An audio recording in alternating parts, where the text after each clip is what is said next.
Welcome back to The Deep Dive. Today, we are focusing on a career trajectory that is, well, both startlingly intense and profoundly strategic. If you have been paying attention to major cinema or, prestige television over the last few years, you are already intimately familiar with our subject, even if you don't quite realize the full depth of her story just yet. It's true. I mean, it's really impossible to talk about the current landscape of acting without discussing her defining presence. Think about the sheer contrast in her recent roles. It's quite something. Right. We're talking about the emotionally intense, compassionate caregiver Liz in the, well, crushing drama The Whale. And then almost immediately followed by the terrifyingly sharp, almost unnerving restaurant maitre d'Elsa in the dark satire The Menu. Yeah, completely different energy. Totally. And then pivoting completely again into the world of political thrillers as the cool, formidable deputy director Diane Farr in Netflix's The Night Agent. That range, moving seamlessly across genres like that is exactly the hook, isn't it? She's not just working, she's kind of defining the most memorable moments in these really highly acclaimed projects.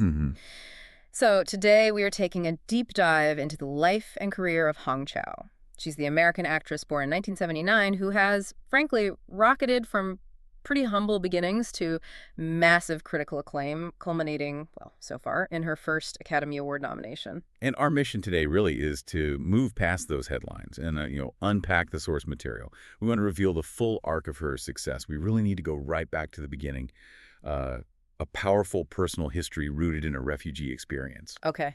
And then meticulously track the deliberate, sometimes really challenging paths she took, how she became this sought-after collaborator and honestly a true force in modern entertainment. We want to show you exactly how adaptation became, well, strategy for her. Okay, so let's unpack this incredible journey then, because the foundation of Hong Chau's life story isn't just formative, it really feels like it imbues her characters with this deep sense of resilience. Absolutely. Her parents were Vietnamese, and their experience, as you mentioned, was part of one of the 20th century's largest migrations, the Exodus, known as the Vietnamese boat people. These were people fleeing the country after the Vietnam War ended. And it's crucial to understand how high the stakes were during this escape back in 1979. Oh, yeah. We really cannot stress this enough. This wasn't some carefully planned move. It was a desperate flight, just pure survival instinct kicking in. Yeah. And the sources, they detail the immense peril they faced. Hong Chau's mother was actually 6 months pregnant with her at the time. Imagine navigating treacherous open waters, hostile environments, while 6 months pregnant. It's almost unimaginable. And the tragedy, the danger, it was immediate, wasn't it? Her father was actually shot during the escape attempt. That's right. Shot and nearly bled to death before they managed to reach some kind of temporary safe harbor. It's chilling.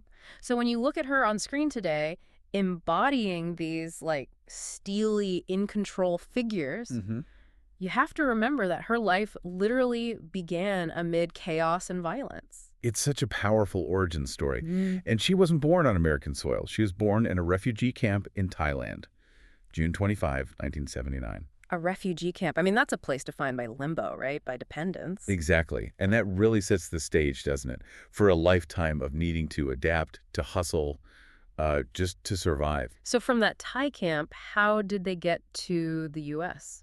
Eventually, they found a path. They were sponsored, thanks to the help of a Vietnamese Catholic church.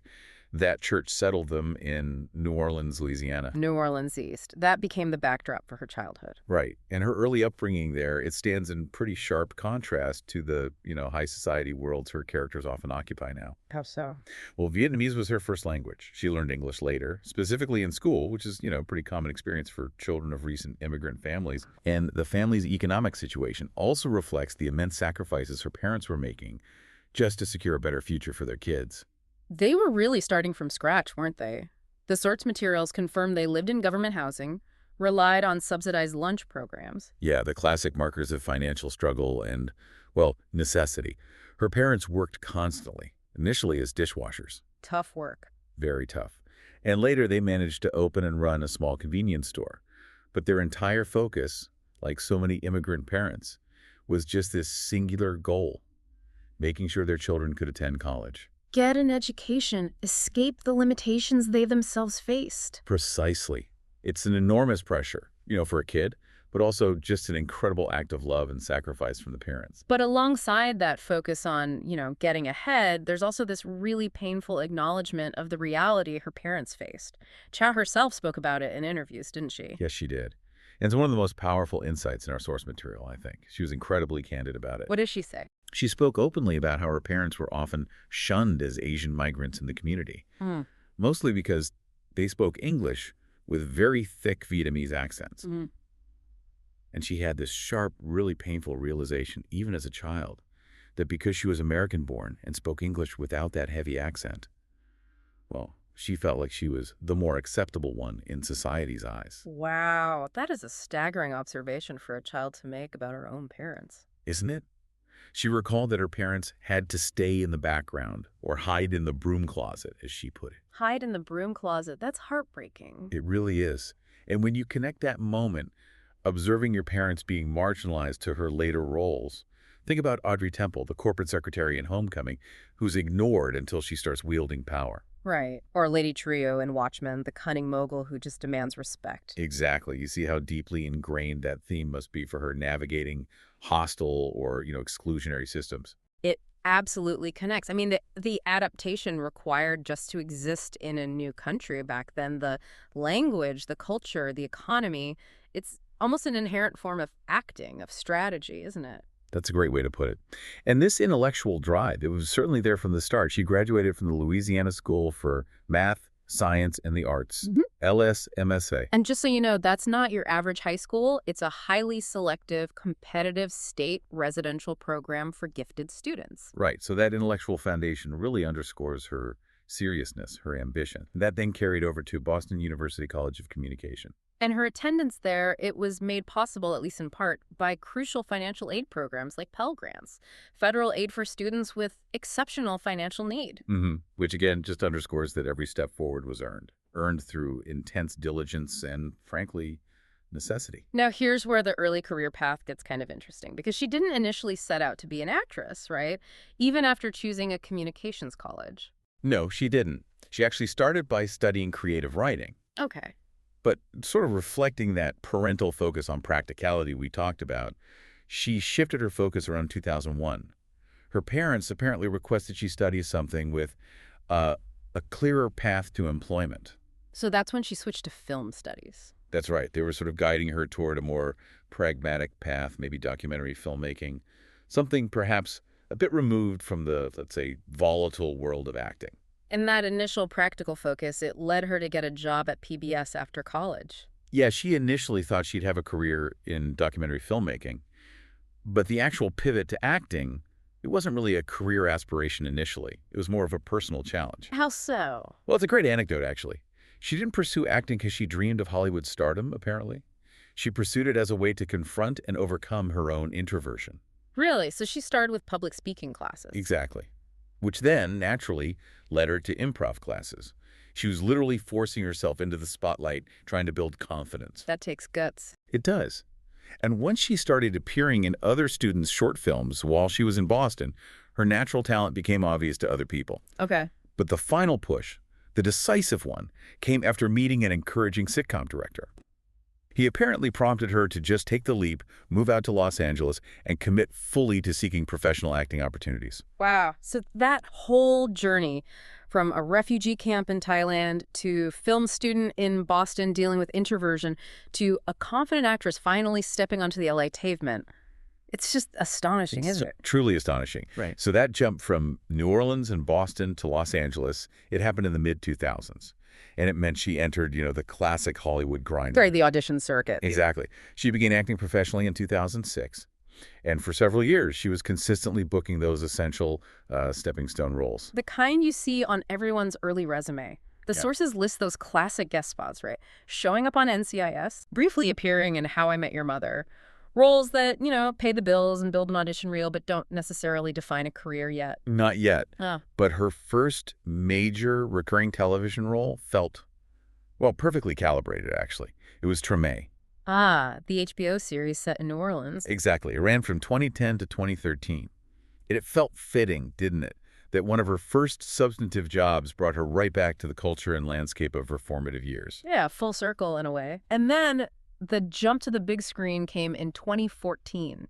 She secured her first feature film role in Inherent Vice. Directed by the iconic Paul Thomas Anderson. Right, landing a role with a director of that prestige. I mean, in theory, that should be the immediate catalyst for massive career acceleration, shouldn't it?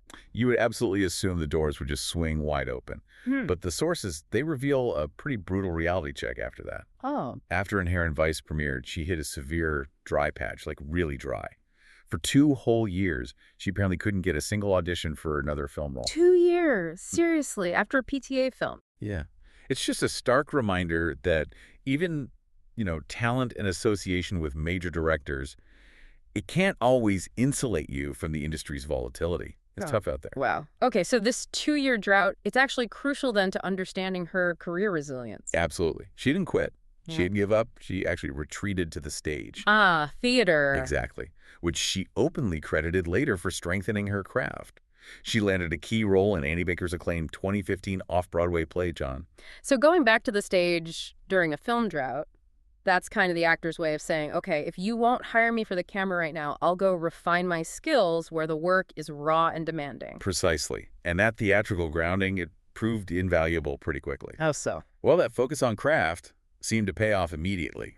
In 2017, she secured a strong supporting role in the premiere season of Big Little Lies. Okay, another prestige HBO hit. And then came the definitive breakthrough, Alexander Payne's film Downsizing. Right. Downsizing, released later in 2017. This was undeniably the moment she became known to a wider critical audience, wasn't it? Absolutely. She played Ngoc Lan Tran, a Vietnamese refugee activist who lives with a disability. And the sources, they universally described her performance as just a stunning standout in the film. She really did. She took a character who could have easily been a footnote and turned her into the film's, moral center. Ngoc Lan Tran is fierce, critical, fiercely independent. She's organizing her community in that shrunken society. She really anchored that part of the film. But, as we know, the critical conversation around the role became, highly complex, controversial even. Yeah, it did. The acting itself was pretty much universally praised. Oh, yeah. Everyone agreed her performance was brilliant. But some critics and cultural commentators voiced concerns. They worried that the character, a refugee speaking with heavy, quote, broken English, risked falling into certain tropes. Like the perpetual foreigner or maybe the model minority stereotype? Exactly. Tropes that Hollywood has, let's be honest, often utilized reductively in the past when portraying Asian characters. So it brings up that crucial debate, doesn't it? When does portraying a specific reality, like having an accent, become perpetuating a negative stereotype? It's a really fine line.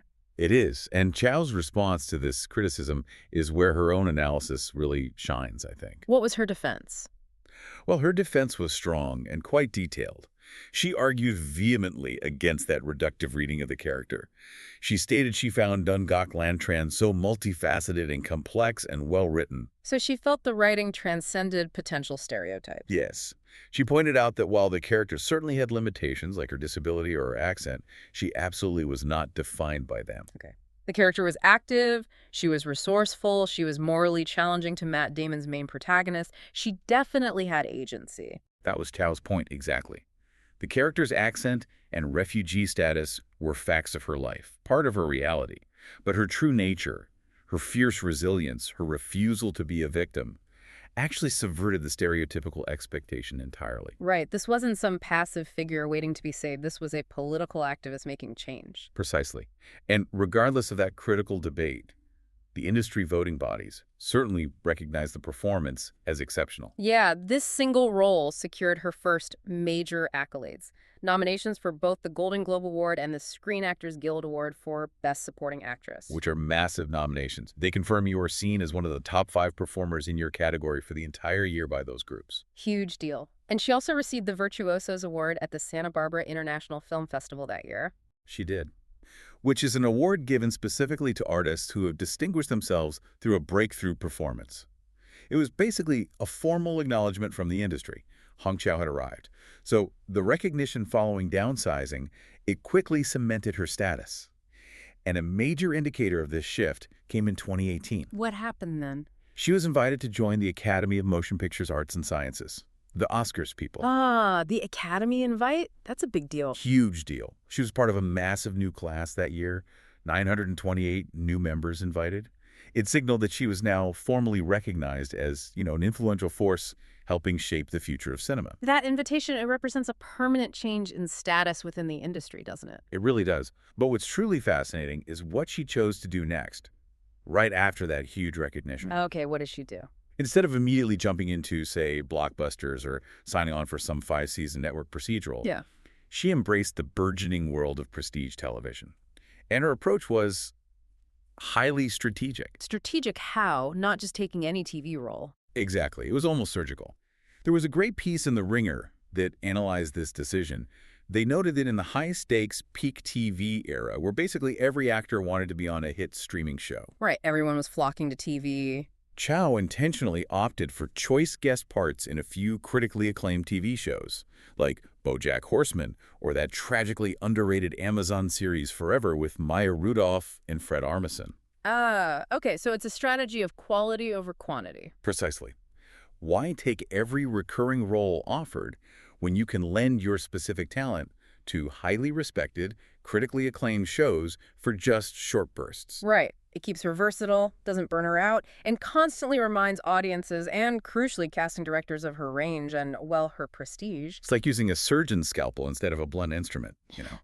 Her presence instantly elevated those projects she guested on, and in return, she benefited from their prestige. And that approach, it ultimately led to more substantial success at places like Amazon and HBO, didn't it? It did. Let's look first at her run in the Amazon Prime Video series Homecoming. That was directed by Sam Esmail, creator of Mr. Robot. Right, that spanned from 2018 to 2020. And she started in a supporting role, right, as Audrey Temple. Yes, Audrey Temple. Yeah. A corporate secretary who initially seems to exist only in the shadows of power within this mysterious Geist group. But this is where her ability to embody that kind of strategic intelligence really shone through, wasn't it? Absolutely. She began as this seemingly anonymous figure, just a corporate functionary doing her job. But by season 2, she had become a star of the show. Her character progressed dramatically. Hugely. Moving from the periphery right to the absolute center, from secretary to basically a person in charge within that shadowy corporation. It's a perfect illustration of that deceptively powerful persona people talk about with her. She begins almost invisibly, then slowly reveals herself to be ruthlessly competent and ambitious. It almost mirrors that early life lesson she learned, doesn't it? Yeah. Sometimes you have to stay in the background or be the acceptable one to navigate the system. Right. But eventually, you seize control when the opportunity arises. And then, just to prove her versatility wasn't limited to corporate thrillers, she jumped into the HBO limited series Watchmen in 2019. Yeah, a massive pivot into high-concept genre storytelling based on the legendary graphic novel. And she played one of the most memorable characters in that entire series, the trillionaire mogul, Lady Trieu. Lady Tree, what a character. An incredible creation, ancient, calculated, almost terrifying figure of immense wealth and power. The Hollywood Reporter specifically called her performance exceptional, memorable. She really embodied this chilling, almost supernatural intelligence. She demanded the viewer's immediate respect and, frankly, attention. She wasn't just wealthy, she kind of owned time itself in that show. It was a stunning performance. And it's during this concentrated period around 2019 that she successfully made that transition, securing leading film roles that premiered at major festivals. Right, showcasing her increasing value in the independent film world. She starred in both Driveways and American Woman around then. Correct. And the choice behind Driveways, again, highlights her intentionality, her strategy. How so? She readily accepted the offer from the director, Andrew Ahn, simply because she was already familiar with his previous acclaimed work, like Spa Night, and she deeply respected him as a visual artist. So she was prioritizing the artistic collaboration, the director's unique vision, maybe over purely commercial appeal. It seems that way. Yeah. And this combination, starring in these indie festival darlings while also delivering defining, steely performances in prestige TV, it really cemented her signature persona, which Rolling Stone encapsulated perfectly in May 2020. What did they say? I remember reading something about cool tenacity. That's the phrase. They described her roles as exhibiting cool tenacity. Whether she was playing a mysterious mogul, a secretive secretary, or a grieving single mother, the common thread, they argued, was that she is steely, whip-smart, and deceptively powerful. Deceptively powerful. That phrase really stuck, didn't it? It became the shorthand for what she brings to the screen. It really did. Yeah. Now, just a brief note before we move into her sort of stratospheric rise recently. Okay. We have to mention the slightly strange case of Artemis Fowl, the Disney movie from 2020. Oh, yeah, the adaptation of the books. What happened there? Well, she filmed a small, but apparently significant part as the villain Opal Cowboy. Okay. But, despite being an actress clearly on the rise, Hollywood is still Hollywood. Meaning? Her on-screen appearance was ultimately cut from the final theatrical version of the film. Oh, really? Completely cut. Her visual appearance, yes. Although, interestingly, her character's voice was still used in the film. Yeah. And the deleted scene with her is apparently available on Disney Plus Bow. Huh. Well, it just goes to show, doesn't it? Even when you're riding high, the vagaries of the editing room can still claim your work sometimes. Exactly. A little bump in the road, but what came next was just phenomenal. Yeah. Okay, so what followed that period of, strategic TV appearances and indie leads was just this absolutely explosive run of productivity. And it's made even more incredible when you factor in her personal life at the time. That's right. The year 2020, obviously, involved the big industry shutdown due to COVID. Mm-hmm. But then, in November of that year, she gave birth to her daughter. Right, and the period immediately following this major life change is, frankly, astounding. It speaks volumes about her dedication, her drive. We really need to emphasize this timeline. Yeah, it's pretty remarkable. She returned to really demanding, emotionally draining set work almost immediately after giving birth. How soon? The sources confirmed she filmed her Oscar-nominated role in The Whale when her baby was just 8 weeks old. 8 weeks. Wow, that is intense. And she gave specific details about this commitment. She stated she was literally pumping between takes while inhabiting the deeply complex character of Liz, Brendan Fraser's caregiver character. Just think about that physical and mental demand. You're balancing the raw, primal necessity of caring for a newborn, which is exhausting and a full-time job in itself, Absolutely. while simultaneously diving into the emotionally exhausting world of a Darren Aronofsky film set, which are known for being intense. It's just a testament to that sheer tenacity, that resilience we've seen rooted in her background from the very beginning. That level of commitment, it clearly enabled her to tackle a staggeringly prolific schedule right after that. Oh, yeah. In 2021 alone, she shot 4 major films. 4 films in 1 year. 4. The Whale, Kelly Reichert Showing Up, The Menu, and Wes Anderson's Asteroid City. And that's not just volume, that's high-quality, art house, and high-profile work across the board. And crucially, this wasn't a run defined by, desperate job hunting, was it? It seems like it was more about intentional collaboration with elite directors who are actively seeking her out. That's exactly right. Her star power was now clearly attracting major talent. The evidence of these director connections is everywhere in this period. Like for The Whale. For The Whale, director Darren Aronofsky specifically invited her to audition. He recognized her depth and wanted her for Liz. Okay. And The Menu. For The Menu, her motivation was apparently very clear. She was a massive fan of director Mark Mylod's work on Succession. Ah, okay. Great show. Right. And she wanted the challenge of working with him and also alongside Ralph Fiennes. Makes sense. And what about Wes Anderson? That feels like a different vibe.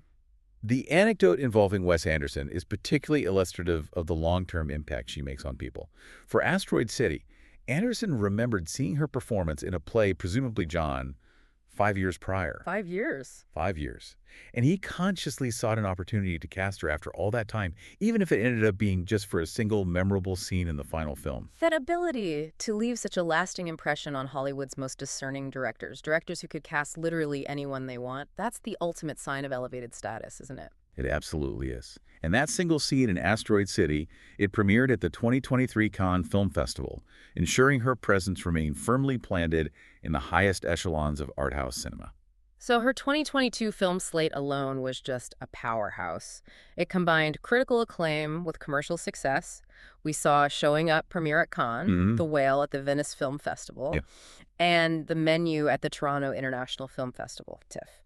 The sheer number of acclaimed festival appearances in just 1 year is pretty rare for any actor. It's an incredible run, and that run, of course, culminated in her first highly deserved Academy Award nomination for Best Supporting Actress for her portrayal of Liz in The Whale. Finally. Right. She also secured BAFTA and SAG nominations for that role, proving the performance was recognized across the globe as one of the year's truly essential supporting turns. There was some commentary and variety around that time that perfectly analyzed the versatility defining this period, wasn't there? Yes. They noted that her specific approach on set, giving directors a wide range of line readings and reactions each time they call action, has directly resulted in this string of performances of remarkable versatility, star turns. Think about what that means for a director working with her. She's not just hitting her mark once. No. She's giving them maybe 3 or 4 equally compelling, distinct options for how a scene can land emotionally. That flexibility must make her immensely valuable in the edit suite. Incredibly valuable. And her expansion wasn't just limited to film during this hot streak. In 2023, she also tackled new genres in television. Oh yeah, like what? Well, she had a really memorable guest star role as Marge, the sort of trucker mechanic character in Rian Johnson's critically acclaimed mystery series, Poker Face. Showed off her knack for dry comedy. Okay, I remember that episode. She was great. Yeah, she was fantastic. And then came the political thriller genre with The Night Agent on Netflix. She played the main role of Diane Farr, a really seasoned, high-level Washington operative, the president's chief of staff. And why did she take that role? It seems different again. Apparently, she accepted it specifically because she was familiar with the series creator Sean Ryan's previous work, sophisticated dramas like The Shield and Terriers. Okay. Respect for the showrunner. Exactly. And she wanted to tackle a completely new, high-stakes genre she hadn't really done before. So she continues to choose collaborators intentionally, focusing on directors she respects, challenges she hasn't met before. Looking ahead, her future projects seem just as stacked with prestige. They really do. She was cast in Yorgos Lanthimos' latest project, the absurdist anthology film Kinds of Kindness. Oh, the Poor Things director. That's the one. And Kinds of Kindness just premiered at the 2024 Cannes Film Festival. Apparently, Lanthimos, who's known for his unique and demanding style, was so impressed by her versatility in showing up that he cast her to play 3 different parts across the different anthology segments in the film. 3 different parts in one Yorgos Lanthimos film. Wow. That is like the ultimate stamp of approval for your range. Isn't it?